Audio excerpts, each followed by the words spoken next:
Mitos y etapas y crisis en la economía argentina. Mario Rapoport. Resumen. Últimamente ha vuelto a reverdecer una problemática que había estado un poco olvidada en la historia argentina. La problemática de los mitos. Están de moda muchos libros sobre la cuestión de los mitos. Hablamos de mitos en el sentido de falsas percepciones históricas que es necesario poner en evidencia. La consigna es tomar qué es lo que se estuvo diciendo o creyendo como verdad asumida durante mucho tiempo acerca del país y de su historia y analizarlo a la luz de nuevas evidencias e interpretaciones. Pero la mayor parte de las veces esos mitos se refieren a figuras históricas. Por supuesto, las personalidades históricas tienen una importancia fundamental. Queremos saber qué pasó con Belgrano, con Moreno, con San Martín, con nuestros próceres. Pero existen también otros mitos que son tan o menos o más importantes que estos. Y que tienen que ver con los procesos históricos, con las estructuras históricas, políticas, económicas y sociales que caracterizaron la evolución del país. Hay, en ese caso, una serie de falsas percepciones que han instalado en la mente de muchos argentinos y son de este tipo. Por ejemplo, la idea o el mito de que el país estuvo alguna vez hacia las primeras décadas del siglo XX entre los más avanzados del mundo, o el que llegó a ser en cierto momento una potencia mundial. De esta última aserción se sostiene otro mito, el que la decadencia de la Argentina comenzó en los años 40 con los procesos de industrialización. La intervención del Estado en economía y las políticas de distribución de ingresos. De esta última aserción se sostiene otro mito, el que la decadencia argentina comenzó en los años 40 con los procesos de industrialización, la intervención del Estado en economía y las políticas de distribución de ingresos. Un mito bastante frecuente es el que afirma que un error fundamental en los gobiernos argentinos estuvo en la creciente tendencia a la autonomización del país con respecto al mundo y, sobre todo, en sus niveles de confrontación con las grandes potencias hegemónicas.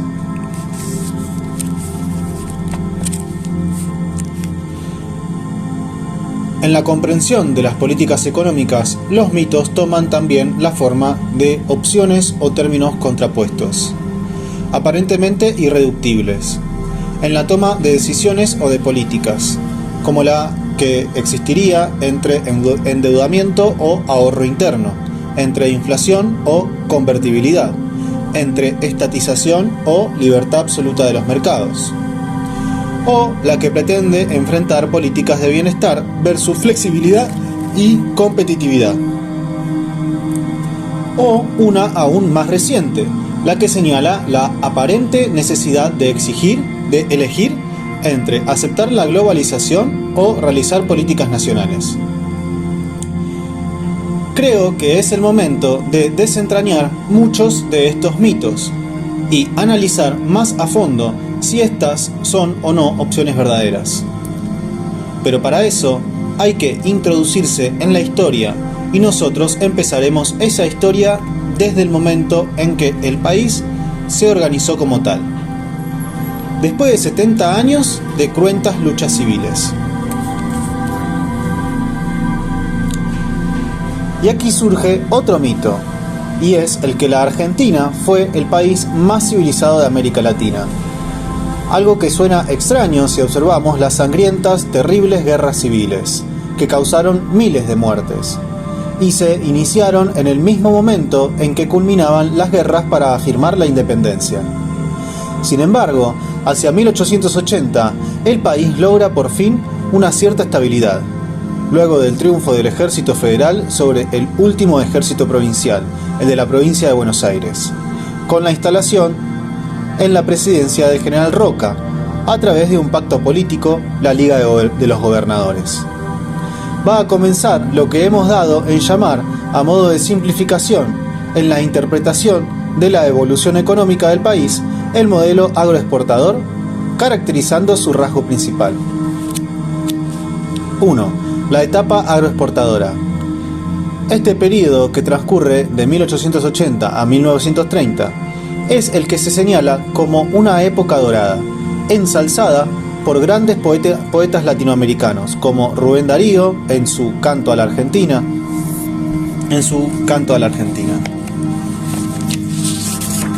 Es la época en la que muchos argentinos ricos viajan a Europa, deslumbrando con sus riquezas, y construyen grandes mansiones en sus estancias o lugares de origen, y en especial en Buenos Aires.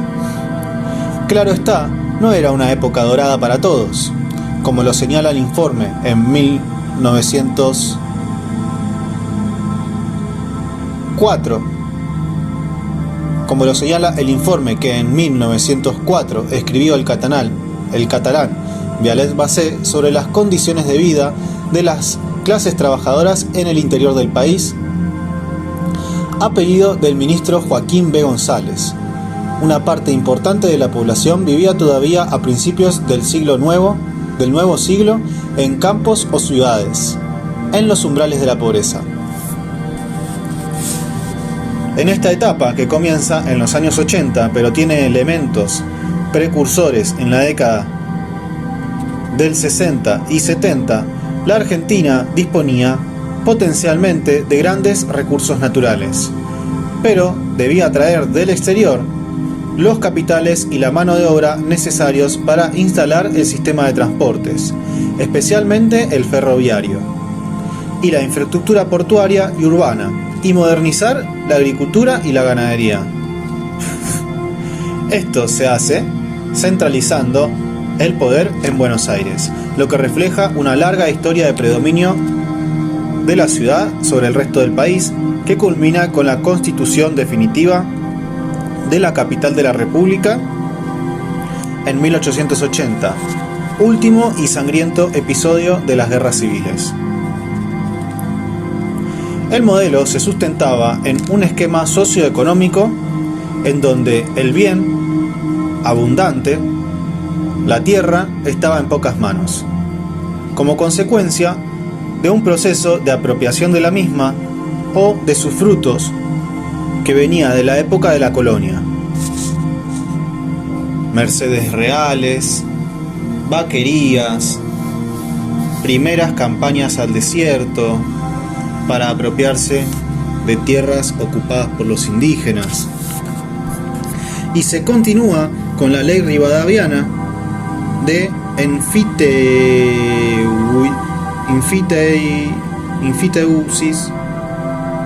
o alquiler de grandes extensiones de tierras públicas a unos pocos individuos. Las nuevas campañas al desierto y la venta en forma ventajosa de estas tierras alquiladas. Este proceso, voy a leer de nuevo eso sin los paréntesis. El modelo se sustentaba en un esquema socioeconómico en donde el bien abundante, la tierra, estaba en pocas manos, como consecuencia de un proceso de apropiación de la misma o de sus frutos que venía de la época de la colonia. Y se continúa con la ley rivadaviana de enfiteusis. Las nuevas campañas al desierto y la venta en forma ventajosa de estas tierras alquiladas. Este proceso culmina con la campaña del general Roca, eliminando definitivamente la presencia indígena y poniendo a disposición de un genocidio de un puñado de terratenientes millones de hectáreas explotables. La expedición de Roca fue un verdadero genocidio de los pocos indígenas que quedaban todavía en la Patagonia, el Chaco y otras zonas del interior del país. En cuanto a los capitales externos, si bien ayudan a montar el aparato agroexportador, llegaron generalmente sin control y, en la mayor parte de los casos, garantizados en su rendimiento por el Estado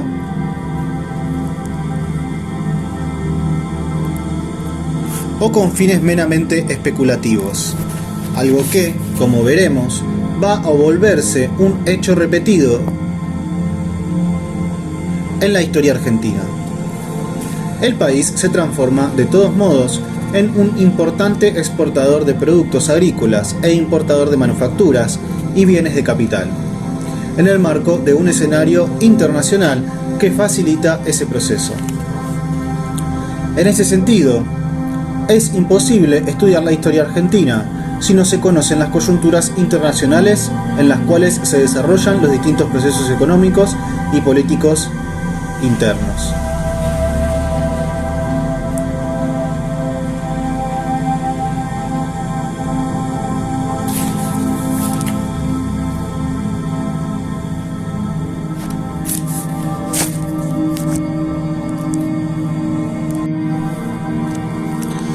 Hacia 1880 existe una división internacional de trabajo hegemonizada por la potencia industrial de la época y la más importante proveedora de capitales y manufacturas, Gran Bretaña.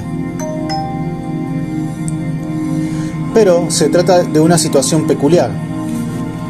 El Reino Unido estaba en esa época en el cenit de su apogeo, pero también en lo que constituía el comienzo de una larga decadencia. En 1873 se produce una crisis a nivel mundial, dando inicio al periodo denominado la Gran Depresión, que va a durar hasta 1896 y afecta particularmente el poder hegemónico británico. La Argentina juega un rol importante en ese esquema, porque Gran Bretaña está perdiendo mercados en el mundo, justamente por la competencia de países emergentes para la época, como Alemania y Estados Unidos, que protegen sus industrias y expanden su comercio internacional. Y esta pérdida de niveles competitivos, pérdida incluso del gran mercado que constituía la ex colonia estadounidense, va a ser suplida por otras colonias de poblamiento situadas en territorios casi olvidados en los que Gran Bretaña vuelve a interesarse, como Australia, Nueva Zelanda y Canadá. Pero también por dos países del sur del continente americano, Argentina y Uruguay.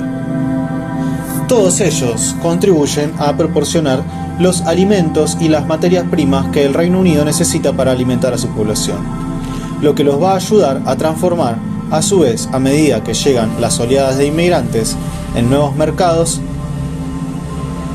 para los bienes de capital y las manufacturas británicas.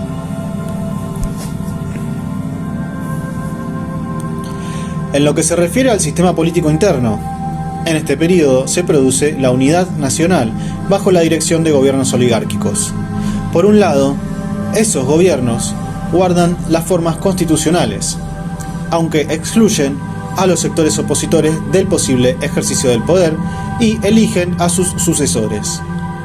Por otro, abren las puertas a los nuevos inmigrantes, pero no les facilitan su conversión en ciudadanos.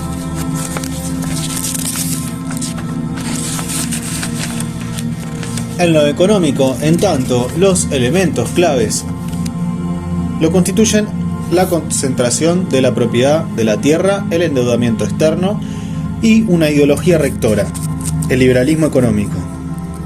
En palabras de Juan Bautista Alberdi, uno de sus expositores más lúcidos, la Constitución argentina, más que la libertad política, ha tenido a procurar la libertad económica. No obstante, este no fue un periodo de progreso o crecimiento continuo como se suele creer. La expansión económica y productiva resultó evidente, pero con crisis importantes en su transcurso, debido primordialmente al endeudamiento externo. Empezando por la de 1873, en la cual el presidente Avellaneda llegó a decir que los argentinos ahorrarían sobre su sed y su hambre para pagar sus compromisos externos. Y luego, en el mismo periodo de expansión de los años 80, otra crisis financiera más breve, en 1885, y 5 años más tarde, la crisis más profunda de todas, la de 1890, que produjo un sacudón en la City londinense por la casi quiebra de la Casa Baring, agente financiera del gobierno argentino. Esta crisis fue acompañada por una revolución política que no triunfó, pero dio lugar al nacimiento del primer partido político nacional, la Unión Cívica Radical. Por último, se asistiría a una nueva crisis financiera antes del comienzo de la Primera Guerra Mundial. Raúl Prebisch señalaba con respecto a las crisis financieras algo que hoy nos parece común: la dependencia de los ciclos económicos de los centros capitalistas mundiales y fundamentalmente de Gran Bretaña. Decía que cuando la metrópoli necesitaba exportar capitales porque bajaba la rentabilidad de sus empresas, esos capitales venían en abundancia, atraídos por las facilidades que daban los gobiernos argentinos, iniciando un ciclo de endeudamiento externo.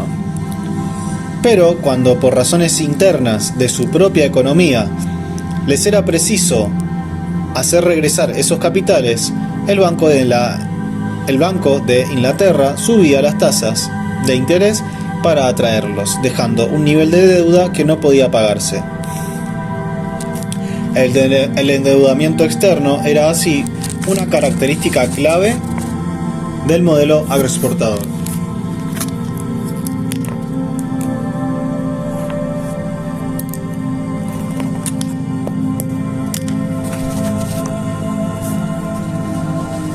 Hubo una década, la de 1890, cuando debió abonarse lo sustancial de la deuda que venía del proceso anterior, en la que no ingresaron nuevos capitales y se detuvieron las corrientes inmigratorias. Las dos grandes oleadas de inmigración llegaron en momentos de expansión, los años 80 y los primeros años del siglo XX. Una cuestión que se plantea comúnmente es el por qué el desarrollo económico argentino no siguió el camino de otros países de formación similar como Australia y Canadá. Al realizar una comparación con esas naciones, una de las principales diferencias que se nos presentan se asocia ante todo a la estructura de tenencia de la tierra, frente al dominio del latifundio en nuestro país, acompañado por un sistema de arrendamientos precarios en Australia, donde la posesión primigenia de los terrenos era de la corona. Cuando se realizaba la adjudicación de los mismos, se exigía una explotación productiva y mejoras en su utilización. Además, ya a principios del siglo XX, bajo la conducción de gobiernos laboralistas, se llevó adelante una política tributaria tendiente a combatir la concentración de la tierra en pocas manos. En lo que hace a la comparación con Canadá, predominaba allí la explotación de medianas extensiones, personificada en la figura de los farmers, quienes en vastos territorios habían obtenido tierras en forma gratuita y que al ser propietarios se les facilitaba el acceso al crédito, haciendo posible la adquisición de maquinarias y el mejoramiento de los campos. Por el contrario, la Argentina no logró generar una clase media rural, salvo en ciertas zonas colonizadas de Santa Fe y Entre Ríos, donde encuentra su origen la Federación Agraria Argentina y el Partido Demócrata Progresista, que ampliase el mercado interno y estimulase el desarrollo regional. Por el contrario, la Argentina no logró generar una clase media rural que ampliase el mercado interno y estimulase el desarrollo regional. Esto significó, al ser el sector agropecuario la principal actividad económica que motorizaba al país, una gran concentración de poder en manos de los grandes estancieros, que, por lo general, no volcaron sus ganancias en las nacientes actividades industriales o directamente las obstaculizaron, promoviendo la más amplia apertura comercial a fin de colocar sus productos en el exterior. En este sentido, existía una gran diferencia con lo que ocurría en otros países, como Canadá, donde hacia 1890 se desarrollaba una política industrialista de compra nacional planteada por el primer ministro conservador MacDonald, o como Australia, donde las preferencias otorgadas a firmas locales en licitaciones del gobierno, particularmente en torno al abastecimiento de materiales para los ferrocarriles y las comunicaciones en general, simbolizada por el lema Be Australian, Buy Australian, sé australiano,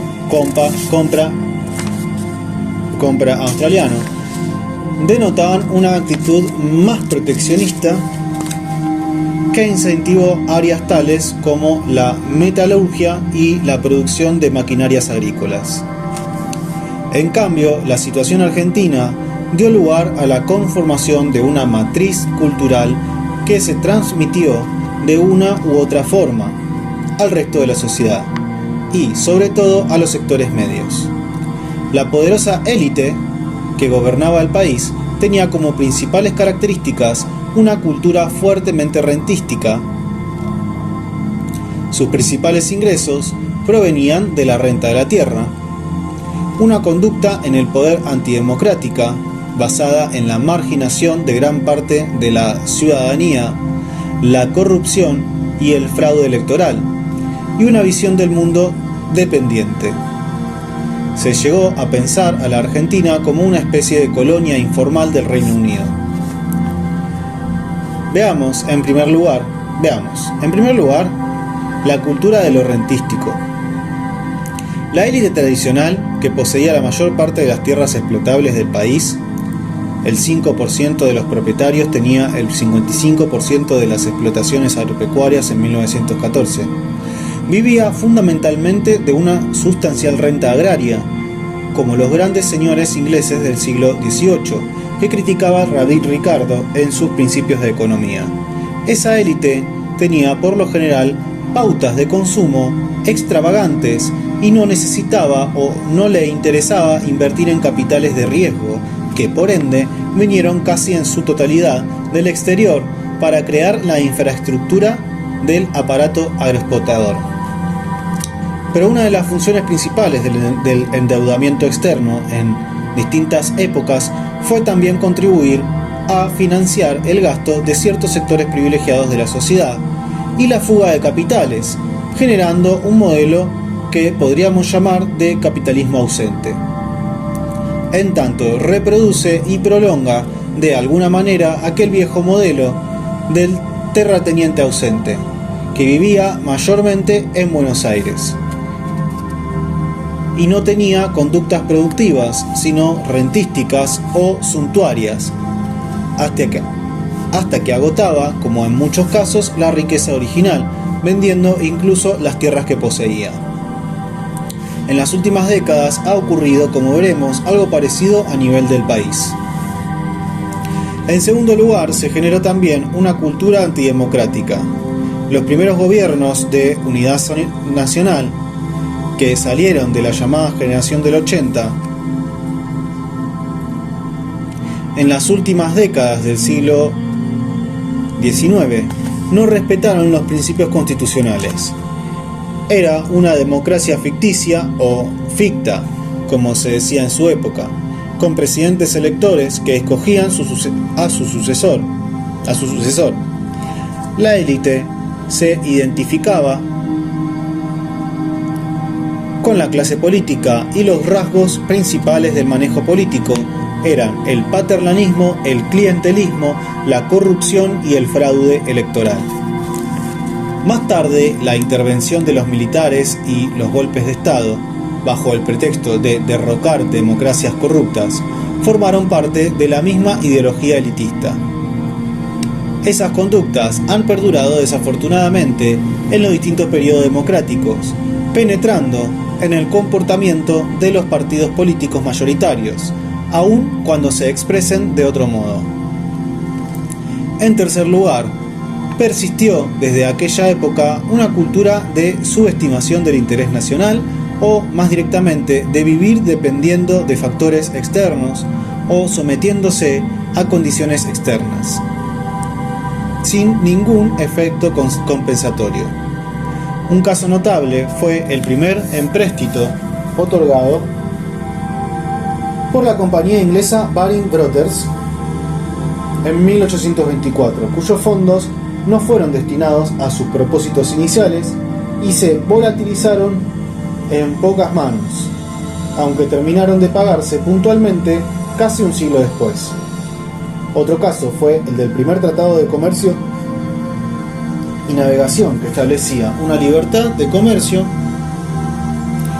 que favorecía solo los intereses británicos, los únicos en condiciones de aprovecharla. Esa era en aquella época la trampa de la libertad de comercio. Esta cultura de la dependencia se acentúa a partir de las últimas décadas del siglo XIX y las primeras del siglo XX, cuando la Argentina se inserta en el mundo a través de una relación fuertemente dependiente de la potencia hegemónica de aquel entonces, Gran Bretaña. Todavía en 1933, ante la firma de un nuevo tratado comercial argentino-británico, el pacto Roca-Runciman, el presidente de entonces, Julio Argentino Roca, decía que la Argentina, desde un punto de vista económico, debía considerarse una parte integrante del Imperio Británico, concepción que se procura justificar teóricamente en la década de 1990 en el plano de la política exterior, a través del llamado realismo periférico, que proponía la subordinación a otra potencia hegemónica, Estados Unidos, y alcanzó su máxima presión en las propuestas de dolarización y de manejo de la economía por expertos externos. A partir de los años de la Primera Guerra Mundial, dos fenómenos marcaron una diferencia con respecto al proceso anterior. Desde el punto de vista político, debido a la llegada del gobierno en 1916, gracias a la Ley Sáenz Peña de 1912, que garantizaba el voto secreto y obligatorio e instaura un sistema democrático de la Unión Cívica Radical liderada por Hipólito Yrigoyen, que incluye sectores sociales provenientes de una ascendente clase media. Desde el punto de vista económico, por el comienzo de una relación más profunda con Estados Unidos, tanto en el comercio exterior como a través del flujo de capitales provenientes del país del norte. Se desarrolla así un triángulo comercial y financiero anglo-argentino-norteamericano de profundas consecuencias internas y externas en los años futuros. Durante la misma guerra se advierte también un limitado desarrollo industrial, motivado por las restricciones externas, que tiene sus límites con la finalización del conflicto y la normalización de los mercados mundiales. Aunque en los siglos XX comienzan a llegar del exterior inversiones directas en algunas ramas fabriles.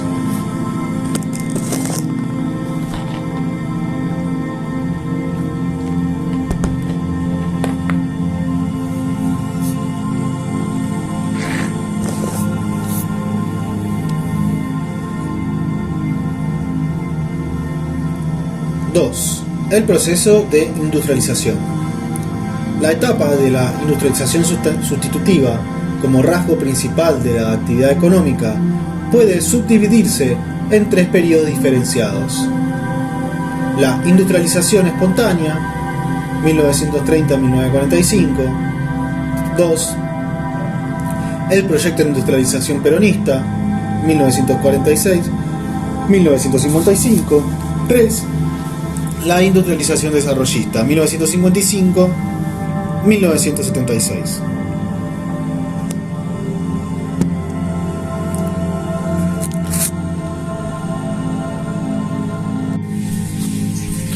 El proceso de industrialización.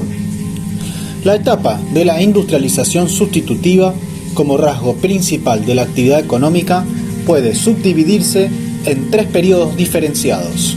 1. La industrialización espontánea, 1930 a 1945. 2. El proyecto industrializador peronista, 1946-1955. 3. La industrialización desarrollista, 1955-1976. Nuevamente, otra crisis. En este caso, de origen externo, que se inicia en Estados Unidos en 1929 y constituye el comienzo de un periodo de depresión económica mundial que duraría casi toda una década. Impacta en la Argentina. Fue la crisis más profunda que padeció el capitalismo en su historia. Este proceso recesivo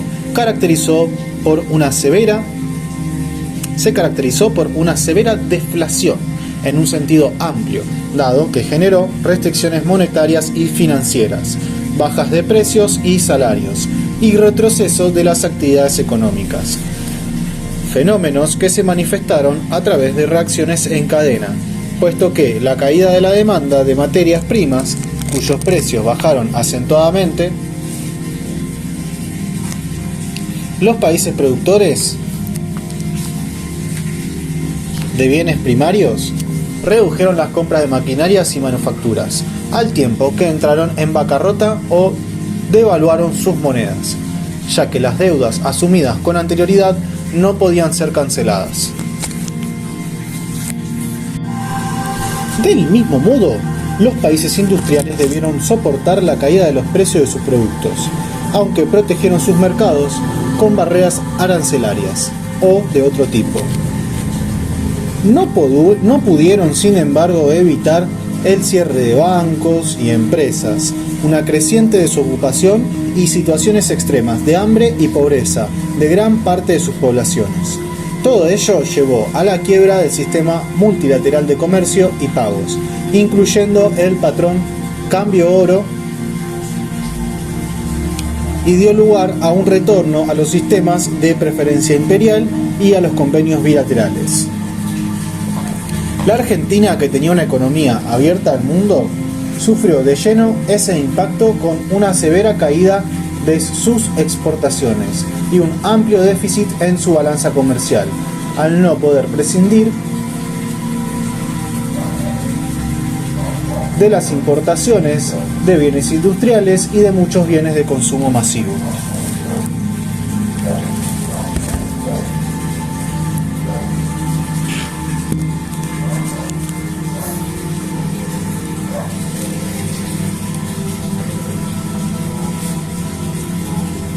El proceso de sustitución de importaciones que proyectó al sector industrial por sobre el agropecuario e inició una nueva etapa en la historia económica argentina fue así en gran parte producto de la necesidad y no de la voluntad política.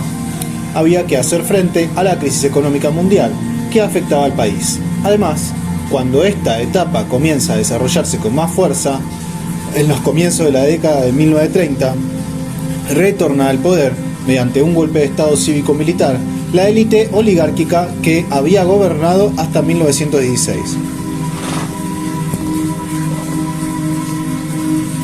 Entonces, contra sus propias ideas imbuidas de liberalismo, los gobiernos conservadores ponen en práctica una intervención creciente del Estado en la economía. Control de cambios, juntas reguladoras, proteccionismo, diversas medidas fiscales y financieras, que tienden a paliar la situación, pero también a salvaguardar sus propios intereses vinculados al sector agropecuario. Al mismo tiempo, el país logra cierto margen de autonomía económica, aunque se mantienen los servicios de la deuda externa y se intenta conservar a toda costa, a través del pacto Roca-Runciman, el mercado británico para la colocación de las carnes enfriadas.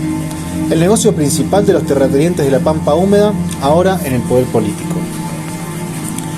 Hasta esa época, la industria había crecido al compás del resto de la economía, pero subordinada al esquema agroexportador. En cambio, a partir de los años 30, se convertirá en uno de los sectores impulsores del crecimiento económico, facilitado por una importante transformación en la estructura de la producción, que aceleró el proceso de sustitución de importaciones. Los rubros más dinámicos fueron las actividades relacionadas con insumos locales, especialmente los textiles, y la metalurgia liviana. Este núcleo incluye los sectores que podríamos denominar de sustitución fácil de importaciones, compuestas por bienes de consumo que reducían el peso del déficit comercial con el exterior, contribuían a canalizar una porción de la renta agraria a través de inversiones industriales y ofrecían una salida a la producción agropecuaria que hacía posible disminuir la dependencia de las fluctuaciones de los mercados externos. La expansión de la industria textil satisfacía la creciente demanda del mercado interno, permitiendo al mismo tiempo el empleo como materia prima de lana y algodón producidos localmente, cuyos mercados internacionales se encontraban afectados por la crisis.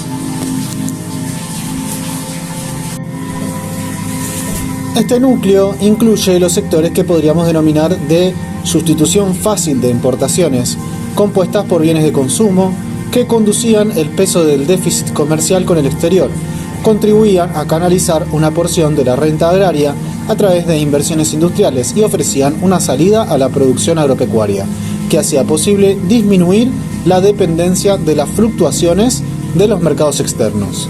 La expansión de la industria textil satisfacía la creciente demanda del mercado interno, permitiendo al mismo tiempo el empleo como materia prima de lana y algodón producidos localmente, cuyos mercados internacionales se encontraban afectados por la crisis. El conjunto de ramas vinculadas al sector de automotores se convirtió también en un factor de crecimiento. Si bien la industria automotriz de la época era poco más que un taller de ensamblado de partes importadas, estimulaba el desarrollo de la producción de caucho para neumáticos. La industria de la construcción relacionada con las carreteras y una pléyade de pequeñas firmas familiares de producción de repuestos, actividades que ganarían intensidad en el futuro inmediato. Otro sector cuya aparición en escala importante data de esa época es el de maquinarias y artefactos eléctricos, así como la producción de electrodomésticos, cables y lámparas.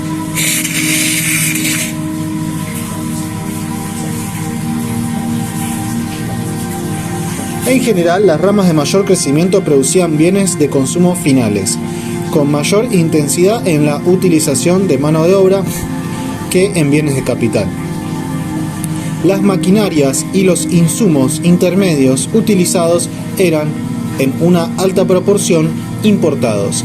De esta forma comenzó el perfilarse en esta época una característica que acentuaría en las décadas siguientes. El crecimiento de la producción impulsaba un incremento de las importaciones, hecho que en el futuro enfrentaría al país a serios problemas en la balanza de pagos. En este marco, las ramas tradicionales vinculadas al modelo agroexportador, como los productos agrícolas y ganaderos, crecieron mucho más lentamente, perdiendo participación relativa en el PBI, y en 1944 el PBI industrial superó por primera vez al PBI agropecuario. Por otra parte, el PBI industrial se duplicó entre 1935 y 1939 y volvió a duplicarse durante la Segunda Guerra Mundial, mientras crecían el número de establecimientos fabriles y la cantidad de mano de obra ocupada en el sector. Los cambios en la composición de la estructura social, como consecuencia de la ampliación de la masa de trabajadores industriales y urbanos que trae este proceso de industrialización, a lo que contribuyeron las migraciones internas del campo a las ciudades y el vacío político resultante de gobiernos apartados de los derechos y aspiraciones de la ciudadanía, fraudulentos y represivos, dieron lugar a la aparición de un fenómeno político nuevo, el peronismo, que estimulará el desarrollo industrial sobre la base de la participación social, de los nuevos sectores sociales y de la ampliación del mercado interno, y tendrá conductas de una mayor autonomía en el marco internacional. La industrialización promovida por el peronismo se diferenció de la controlada por la oligarquía, en contraste con el carácter excluyente de esta última. El primer gobierno peronista amplió el mercado interno en función de 3 elementos que existían antes de la llegada al poder del peronismo y que contribuyeron a hacerla viable en ese momento. En primer lugar, la creciente dicotomía entre expansión del mercado interno y el nivel de consumo de las masas. En segundo término, la ausencia de leyes laborales que garanticen mejores condiciones de vida y de trabajo. Finalmente, el grado importante de intervención del Estado en la economía, con la consiguiente ampliación del aparato burocrático, que acrecentó su papel, no solo político, sino también social. Factores que Perón percibió y constituyeron la base de su accionar político, y a los que agregó la sindicalización por arriba del movimiento obrero. Mientras que el primer partido popular, el radicalismo, surge levantando las banderas de la democratización del sistema político argentino, el peronismo nace planteando la necesidad de montar mecanismos de justicia social que no existían, algunos de los cuales habían sido propuestos por dirigentes socialistas y de otros partidos en épocas anteriores, sin poderse aprobar o implementar por el poder que tenían las fuerzas conservadoras en el Congreso y el Poder Ejecutivo Nacional. No vamos a analizar exhaustivamente qué significó el peronismo desde el punto de vista político, aunque puede señalarse la existencia de un Estado omnipresente y de un partido político que pretendía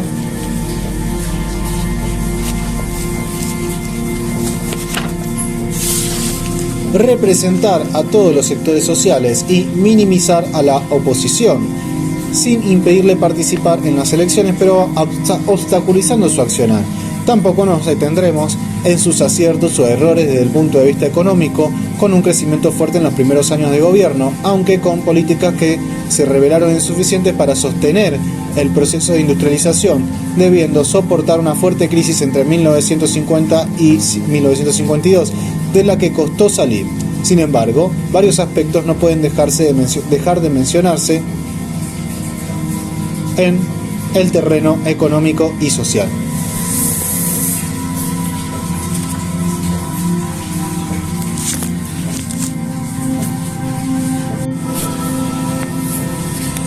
Entre ellos, una apreciable mejora en la distribución de los ingresos, llegando los asalariados a tener una participación del 50% del ingreso nacional. La entrada en vigencia de una serie de leyes sociales, jubilaciones, pensiones, aguinaldos, vacaciones pagas, convenios colectivos de trabajo, el otorgamiento de beneficios diversos para los sectores de más bajos ingresos, construcción de viviendas populares, hoteles sindicales, etc., la transferencia de ingresos mediante una política crediticia y mecanismos institucionales de manejo del comercio exterior, del sector agrario al industrial, y un proceso de nacionalización de las empresas de servicios públicos, sobre todo en los primeros años de gobierno. De todos modos, pese a que Perón fue reelegido por una amplia mayoría de votos, al término de su primer mandato y se produjeron cambios en la política económica que permitieron superar la crisis.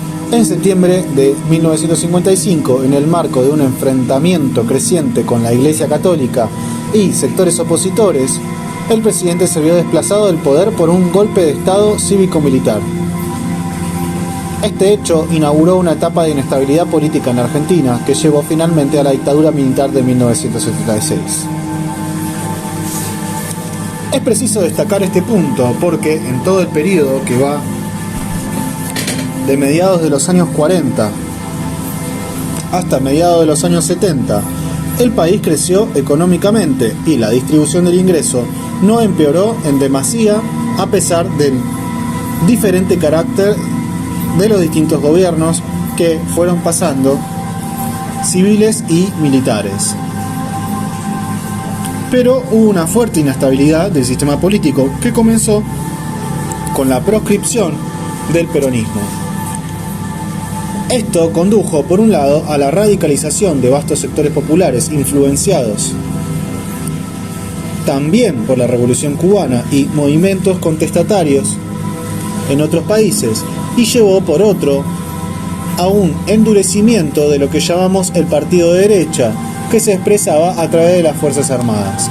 El gobierno desarrollista de Frondizi sostuvo cerca de 30 planteos o intentos de golpes de Estado antes de ser derrocado, y luego el radical Ilia, que presidía un gobierno débil por las proscripciones políticas, cayó de la misma manera en 1966. El peronismo volvió con el apoyo popular después de que los militares dejaron el poder en 1973, pero entró pronto en profundas contradicciones internas en las que participaron grupos armados de izquierda y sectores paramilitares de derecha, que se agudizaron con la muerte de Perón y dificultaron una nueva salida política. En este periodo de industrialización no se vuelve a caer en el fuerte endeudamiento externo de la etapa agroexportadora, pero sí en repetidas crisis de la balanza de pagos. Los conocidos ciclos de stop-go, como consecuencia de los requerimientos del propio proceso de industrialización, que se contrapone con una estructura dependiente de las exportaciones agropecuarias. Los ciclos económicos estaban ligados al mismo tiempo al mercado interno y a los mercados externos. En la etapa de auge, ante el aumento de la producción industrial vinculada al consumo local, se implementaban las importaciones para comprar bienes de capital e insumos básicos, y se reducían las exportaciones por la mayor demanda interna originada en la suba del salario real y de los niveles de ingresos. Pero el déficit en la balanza comercial y la disminución de las divisas llevaban a una devaluación que provocaba un aumento del precio de los productos agrarios exportables y de los insumos importados. Todo esto se traducía en crisis del sector externo, procesos inflacionarios y políticas monetarias restrictivas.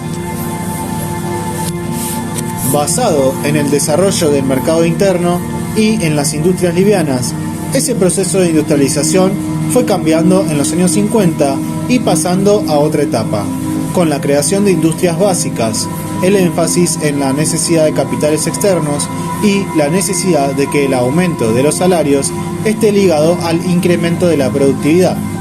En su etapa final se agrega también un tímido intento de exportación de manufacturas. El gran problema en este periodo no fue principalmente económico, sino político, en particular por el hecho de que el partido mayoritario, el peronismo, estaba proscrito y de que los militares intervinieron permanentemente en la vida pública.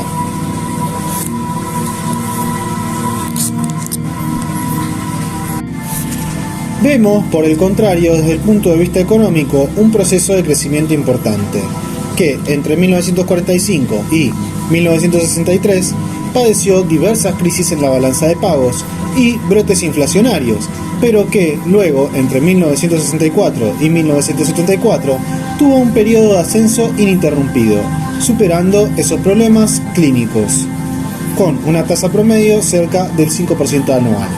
Sin embargo, desde el punto de vista político, lo que se observa es una grave y seria inestabilidad, que termina con el golpe de Estado de 1976, lo que de ninguna manera reflejaba el agotamiento del proceso de industrialización. 3. El modelo rentístico financiero. El golpe militar de marzo de 1976 va a producir, a través de la represión, los llamados 30.000 desaparecidos. En este caso, la intención explícita de sus promotores fue la de eliminar en forma definitiva a actores mayoritarios de la escena política nacional, debilitando sus bases económicas y sociales. El disciplinamiento social y político, encarnado por la represión, será la contracara del disciplinamiento económico. Por otra parte, la crisis económica internacional que comenzó a desarrollarse en los inicios de la década de 1970, con la crisis del dólar primero y la del petróleo después, creó una amplia disponibilidad de capitales, eurodólares y petrodólares, dispuestos a reciclarse en los países del tercer mundo, lo que permitió a las dictaduras de Pinochet y Videla disponer del financiamiento necesario para hacer prevalecer sus políticas económicas, precursoras del neoliberalismo en el mundo. antes aún de la llegada de Margaret Thatcher y Ronald Reagan. En esto tenían también un peso decisivo los organismos financieros internacionales como el Fondo Monetario Internacional y el Banco Mundial, que querían facilitar la inserción de los países en desarrollo a los nuevos circuitos financieros a través de deuda. Pero los factores internos no fueron menos importantes. La Argentina vivió desde fines de los años 70 y principios de los 60 y 70 un proceso de agudos conflictos sociales y políticos. Los levantamientos obreros, tales como el Cordobazo y el Viborazo, así como la existencia de fuertes grupos radicalizados, incluso guerrilleros, en la escena política nacional, entrañaban una seria dificultad para la persistencia de los modos de producción vigentes e iban a llevar al abandono del proceso de sustitución de importaciones, a la liberación de la economía y a un nuevo tipo de inserción en la economía mundial. Es por eso que en 1976 se produjo un verdadero punto de inflexión en la historia del país, que significó no solo el terrorismo de Estado y la pérdida de varias futuras generaciones de líderes políticos o sociales, sino la convicción por parte de élites tradicionales de que las proscripciones políticas ya no servían para eliminar las alianzas populistas y que, como éstas se asentaban sobre el aparato productivo industrial, era imprescindible modificar radicalmente la estructura económica. Ello suponía también la reformulación del papel del Estado, hasta allí involucrado en impulsar este tipo de desarrollo. Esta fue la tarea principal que realizó la dictadura militar, inaugurando los 30 años de predominio de un modelo neoliberal en el país. La Argentina tenía, hasta mediados de los 70, un aparato industrial con problemas, pero de dimensiones respetables. Ciertos niveles de protección, controles de cambio, tasas reguladas de interés, un sistema financiero bastante controlado y, a pesar de diversas crisis en la balanza de pagos y procesos inflacionarios, tasas de crecimiento relativamente buenas y sostenidas, especialmente entre 1964 y 1974. Todo eso se destruyó. Se promovió la desregulación financiera y la apertura indiscriminada de la economía, que afectó a la balanza comercial y a la cuenta corriente de la balanza de pagos.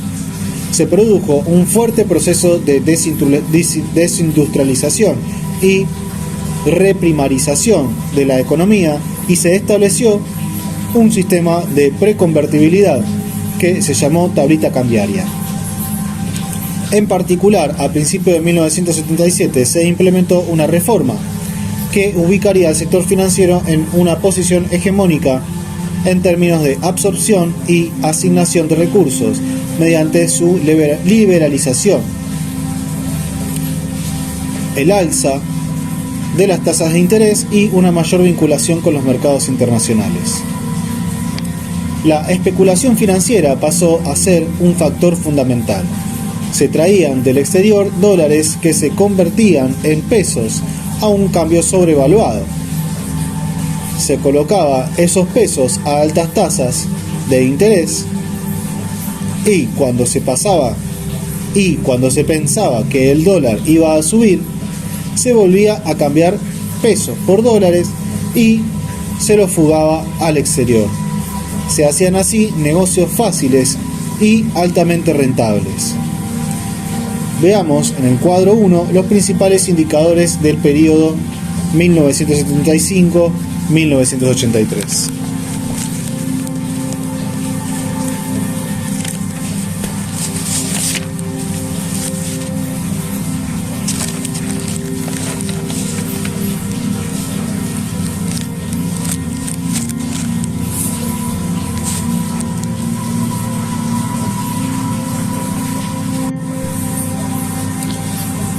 Pero desde fines de los 70 y principios de los 80 se produjo otro ciclo recesivo mundial.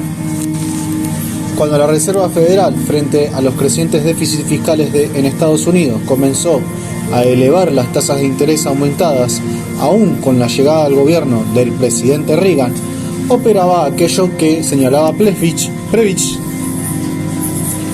respecto a la política del Banco de Inglaterra en el siglo XIX.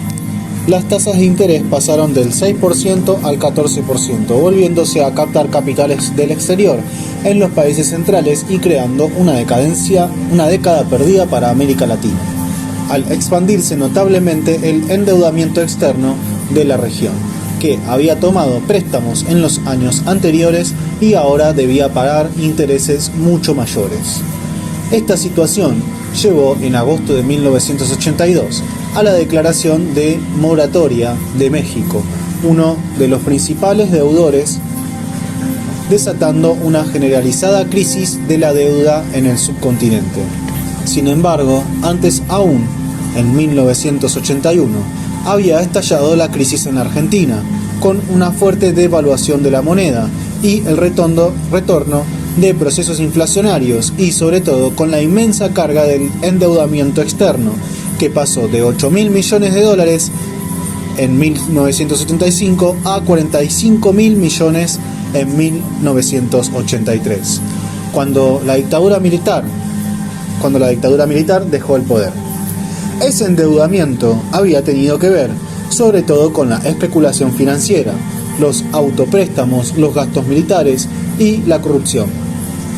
Incluso la deuda privada fue beneficiada con un seguro de cambio que, de hecho, lo transformó en deuda pública.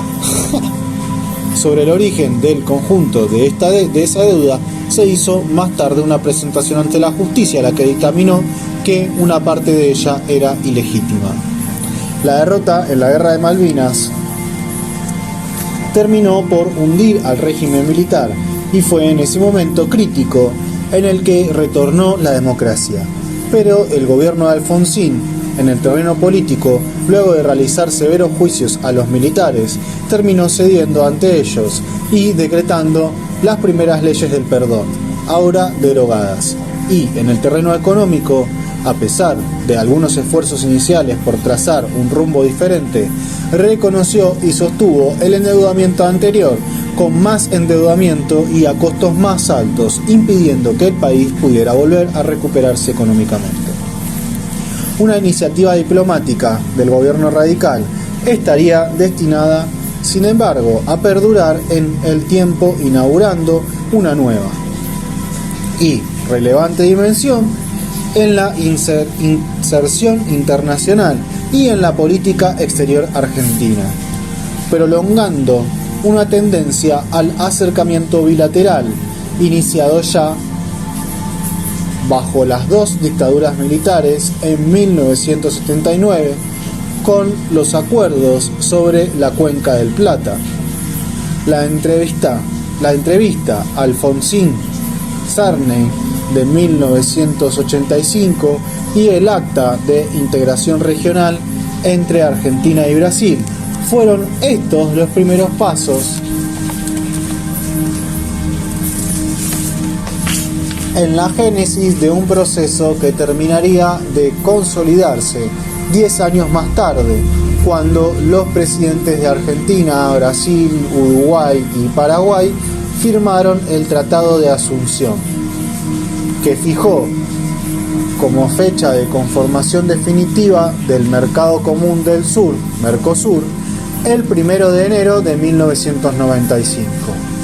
Este acuerdo iba a permitir ampliar mercados en la región y estrechar lazos entre los países miembros, aunque en sus primeras instancias prevalecería un enfoque primordialmente comercial.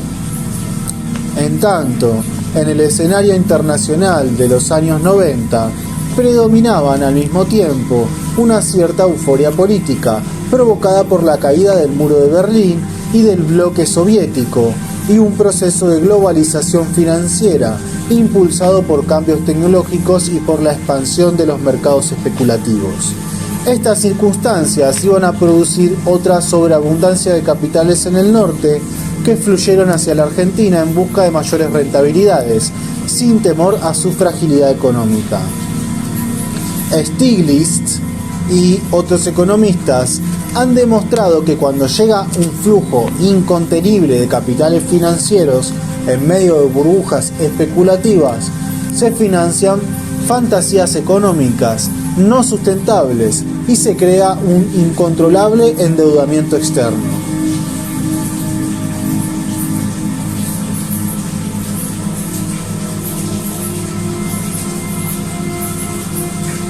La ideología jugó en este sentido un rol importante, impulsada por las reglas que brindaba el llamado Consenso de Washington, donde se recomendaba que las políticas económicas tuvieran como eje central el control del gasto público y la disciplina fiscal, la liberación del comercio y del sistema financiero, el fomento de la inversión extranjera, la privatización de las empresas públicas y la desregulación y reforma del Estado. Los gobiernos debían limitarse a fijar el marco que permita el libre juego de las fuerzas del mercado, pues solo éste podía repartir de la mejor manera posible los recursos productivos, las inversiones y el trabajo.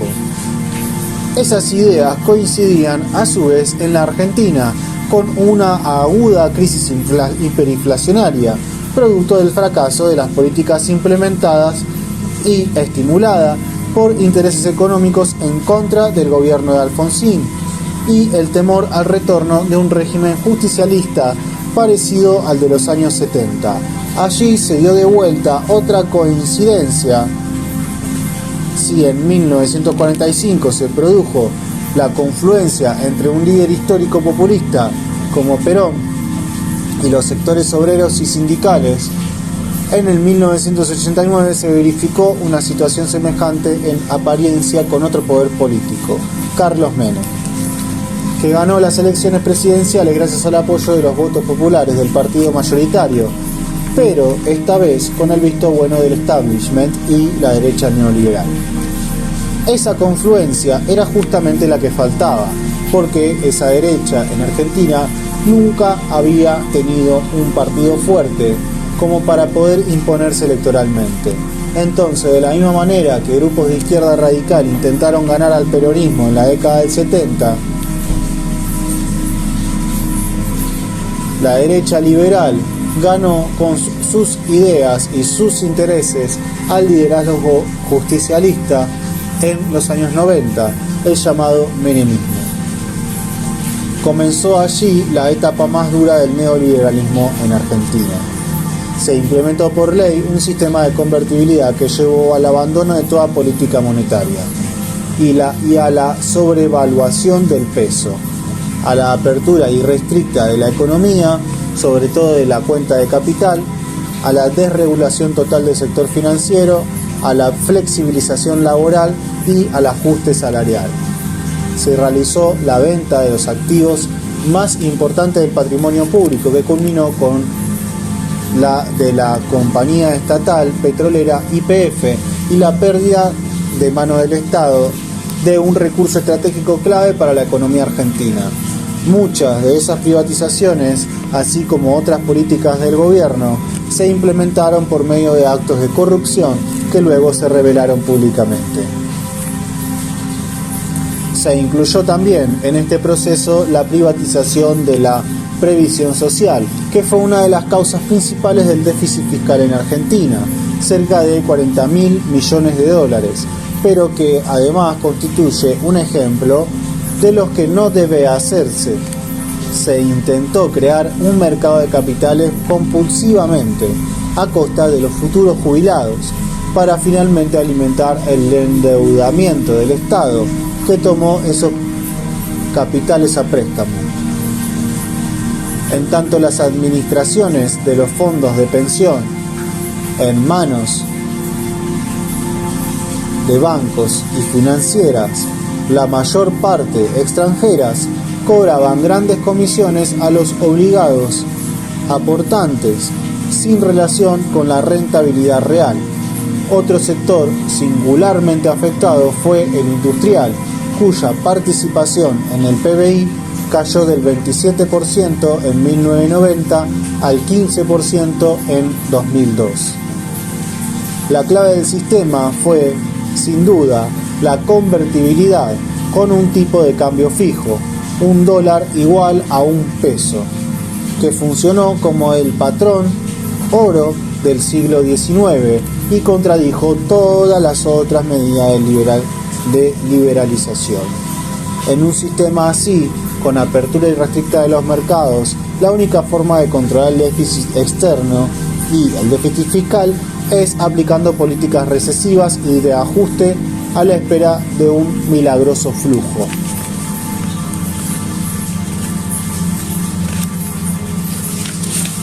De capitales que compense la situación. Se trata de una economía que crece solo con el endeudamiento externo, proceso cuya falencia pudo observarse una vez agotadas las privatizaciones, que significaron una importante pérdida del patrimonio nacional y que, junto a la venta de empresas privadas nacionales, dio lugar a una extranjerización sin precedentes de la economía, sin que se ampliara su capacidad productiva. Por supuesto, las tasas de crecimiento relativamente altas de comienzo de la década del 90 se revelaron muy frágiles. No solo beneficiaron a pequeños sectores de la sociedad, sino que no pudieron sostenerse en el tiempo hasta que vino la caída final del 2001-2002. Veamos en el cuadro 2 los principales indicadores del periodo 1990-2002. Como observamos, lo que se produjo fue una fenomenal fuga de capitales. 120.000 millones de dólares se fugaron en todos esos años y se verificó sobre todo un incremento casi exponencial del endeudamiento externo, que pasó de 45.000 a 170.000 millones de dólares, creando las condiciones de una grave depresión en la economía argentina, que se aceleró por las sucesivas crisis financieras internacionales, la del tequila, la de Rusia y la del sudeste asiático, producto de ese proceso de globalización y de burbujas financieras, e incluso también por la devaluación en Brasil, hasta que vino finalmente la debacle. En el gráfico 1 se compara la evolución de la deuda externa y de la fuga de capitales, y el cuadro 3 da una explicación del proceso de endeudamiento externo en cada una de sus etapas, explicando las políticas económicas implementadas que llevaron a su incremento. Pese a la fragilidad de este esquema, los organismos financieros internacionales, en particular el FMI, desempeñaron un rol fundamental en la instrumentación de las reformas económicas que llevaron a la crisis y luego, frente a las dificultades del repago de la deuda, presionando ante el gobierno argentino para que practicase políticas de ajuste. Entonces llegamos a la crisis del 2001, cuyos primeros síntomas se advierten desde los años finales del gobierno de Menem y se agravan con el gobierno de De la Rúa, que siguió las recetas ortodoxas del FMI, bajando sueldos y jubilaciones, aumentando impuestos a sectores medios, proclamando el déficit cero, pagando los intereses de la deuda y realizando un ruinoso megacanje de títulos públicos que incrementó notablemente el endeudamiento futuro. Todo lo cual tuvo su desemboque a fines de aquel año, cuando el sistema bancario y financiero basado en la convertibilidad, que tenía por fundamento la presunta dolarización de los principios bancarios a través de un tipo de cambio artificial, no se sostuvo, provocando el colapso del sistema bancario, el corralito, es decir, la bancarización forzosa, que impidió al público retirar sus ahorros y llegó al fin de la convertibilidad y del tipo de cambio fijo. Ya a lo largo de ese año, las organizaciones y movimientos de desocupados se constituyeron en centros aglutinantes de la población y potenciaron un amplísimo movimiento de protesta que abarcó a obreros activos y trabajadores estatales y docentes, y fue sumando a productores agropecuarios, comerciantes y pequeños industriales, asambleas barriales, grupos de ahorristas, etc. La protesta social se generalizó y se manifestó en el plano político-cultural, también con contenidos de reivindicación de la soberanía nacional frente a la subordinación de toda la política gubernamental a las imposiciones. Las imposiciones de los organismos financieros internacionales y a su explícita intromisión en la vida política argentina. Auditores, misiones, comisiones asesoras de notables exfuncionarios de las grandes potencias, viajes de funcionarios argentinos a Washington y otras capitales europeas y planes de rescate propuestos por economistas extranjeros con exigencia de resignación de la soberanía del Estado argentino en materia financiera. Con lo que se arribó finalmente a una explosión social en el 19 y 20 de diciembre de 2001, que produjo por primera vez la caída de un gobierno, el de la Alianza, que había sucedido a Menem, sin ninguna intervención militar.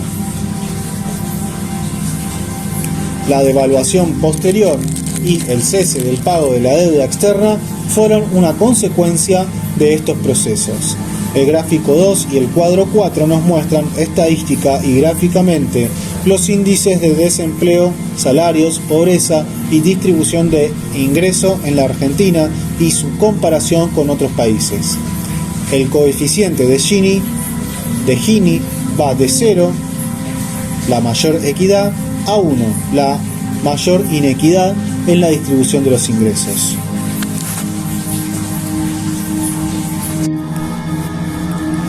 Con lo que se arribó finalmente a una explosión social el 19 y 20 de diciembre de 2001, que produjo por primera vez la caída del gobierno, el de la Alianza, que había sucedido a Menem, sin una consecuencia de estos procesos, sin ninguna intervención militar. La devaluación posterior y el cese del pago de la deuda externa fueron una consecuencia de estos procesos. El gráfico 2 y el cuadro 4 nos muestran estadística y gráficamente los índices de desempleo, salarios, pobreza y distribución del ingreso en Argentina y su comparación con otros países. El coeficiente de Gini va de 0, la mayor equidad, a 1, la mayor inequidad en la distribución de los ingresos.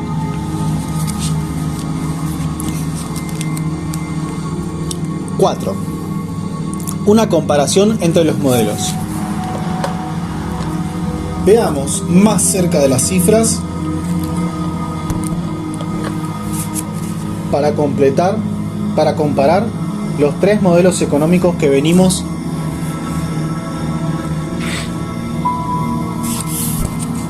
de describir. En primer lugar, las tasas de crecimiento en la época primario exportadora no fueron tan altas como se dicen. Hubo serias crisis financieras como en 1885 y 1890. Una crisis de magnitud que tuvo repercusiones a nivel mundial, y en 1913 y la distribución de los ingresos era muy regresiva. El problema no es el de criticar la industrialización en sí, sino la razón por la cual el país no se industrializó más. Pero es necesario tener en cuenta que este periodo de 40 años de industrialización entre el modelo agroexportador de fines del siglo XIX y las primeras décadas del XX, por un lado, y los últimos 30 años de neoliberalismo por otro, fueron la época económica y socialmente más importante de la historia argentina. Para mostrar mejor lo que sucedió entre mediados de la década de 1970 y fines del siglo XX, hagamos una comparación con el periodo anterior, en el cual el país logró un cierto proceso de industrialización, destruido en los últimos 25 años. Mientras entre 1949 y 1974 el PBI argentino creció un 127% y su PBI industrial un 232%, entre 1974 y 1999 el PBI argentino aumentó un 55% y su PBI industrial solo un 10%. Si comparamos, por su parte, los dos periodos tomando el FMI per cápita entre 1949 y 1974, este creció un 42% y entre 1974 y 1999 apenas un 9%. Entre mediados de la década de los 40 y mediados de la década de los 70, el país creció a una tasa razonable. El PBI por habitante creció un 2,10% contra un 1,3% en el periodo agroexportador y un 0,3% entre 1976 y el 2000. Tasa esta última que sería menor si incluimos los años 2001 y 2002, en los mejores años de la industrialización entre 1955 y 1975. El crecimiento por medio del PBI fue de un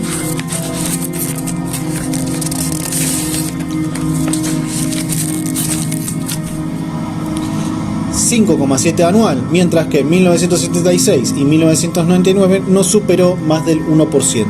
Veamos los gráficos 3, 4 y 5 que ilustran la comparación entre los modelos económicos.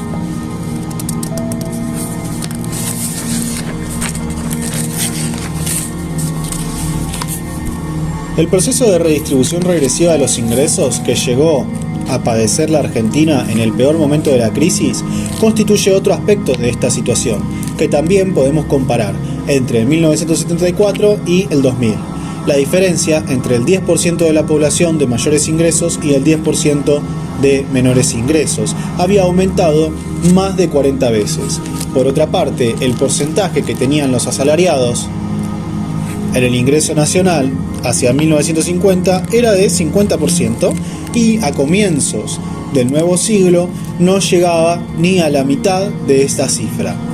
Mientras la tasa de desempleo, que históricamente se hallaba en torno al 6%, a partir de 1994 saltó al 12,2 y alcanzó, en el momento más álgido de la crisis, a más del 24%. Pero si se incluye la subocupación, personas que trabajan solo parcialmente,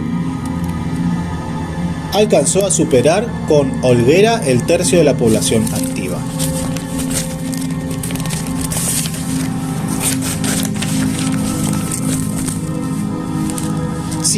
Después de la crisis, la pregunta que se hacían muchos argentinos era si podían reunirse las condiciones objetivas y subjetivas, es decir, en las estructuras económico-sociales y en las relaciones con los poderes externos, por un lado, y en la conciencia de la gente y el liderazgo, por otro lado, para realizar los cambios necesarios.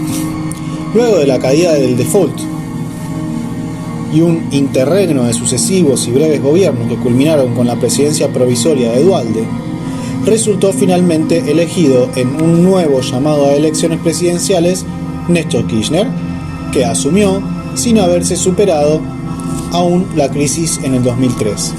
Una de las más importantes iniciativas del nuevo gobierno en el orden político y jurídico fue su firme política de derechos humanos.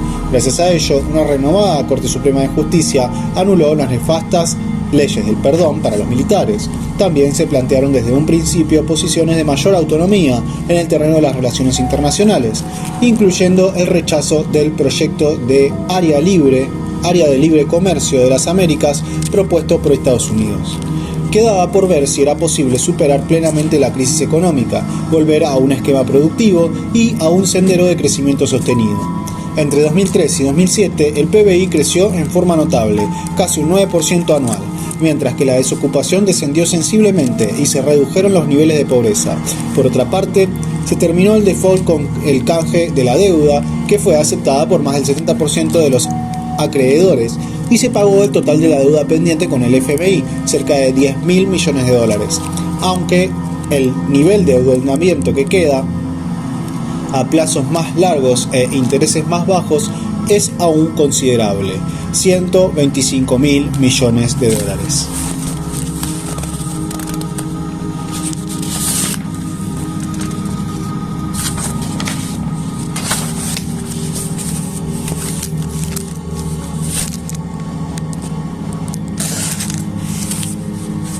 Además, los balances favorables del comercio exterior basados en un alza de los precios de los productos exportables como la soja, en la mejora producida por la devaluación y en una mayor demanda internacional permitieron aumentar en forma notable las reservas internacionales. La aplicación de retenciones ayudó a la contención de los precios internos de productos esenciales y a incrementar los ingresos fiscales engrosados ya por la reactivación económica. El superávit fiscal resultante de todas estas circunstancias garantiza así, por el momento, el pago de los compromisos externos. Se inició, por otra parte, un nuevo proceso de industrialización basado en el mercado interno, aunque subsiste todavía la gran tarea pendiente de reducir la deuda con nuestros propios ciudadanos, es decir, disminuir drásticamente los niveles de pobreza y mejorar la distribución de los ingresos. El amplio superávit fiscal, que debe usarse en parte con este propósito, así como para realizar obras públicas, crear empleos y contribuir al fortalecimiento de las pequeñas y medianas empresas. A su vez, las exportaciones deben incluir bienes de mayor valor agregado e incorporar procesos de innovación científica y tecnológica, para lo cual existen abundantes recursos humanos calificados. También es preciso recuperar los recursos naturales, devolver al Estado los servicios públicos esenciales, revitalizar la participación estatal en áreas estratégicas de la economía nacional, realizar una reforma tributaria que disminuya el alto grado de regresividad del sistema impositivo y practicar políticas que tiendan a reducir las diferencias existentes en los niveles de producción y bienestar de cada provincia y región. Por otro lado, la inserción internacional de la Argentina tiene que incluir entre sus prioridades la profundización, ampliación e institucionalización del Mercosur, pero un Mercosur que sea mucho más que una simple plataforma comercial y en el que participen plenamente todas las regiones del país. En cualquier caso, solo comprendiendo en su totalidad y complejidad económica, política, social e ideológica las diferentes etapas de la historia económica argentina, es posible sentar las bases de un modelo de crecimiento con equidad que tenga en cuenta y supere las experiencias anteriores.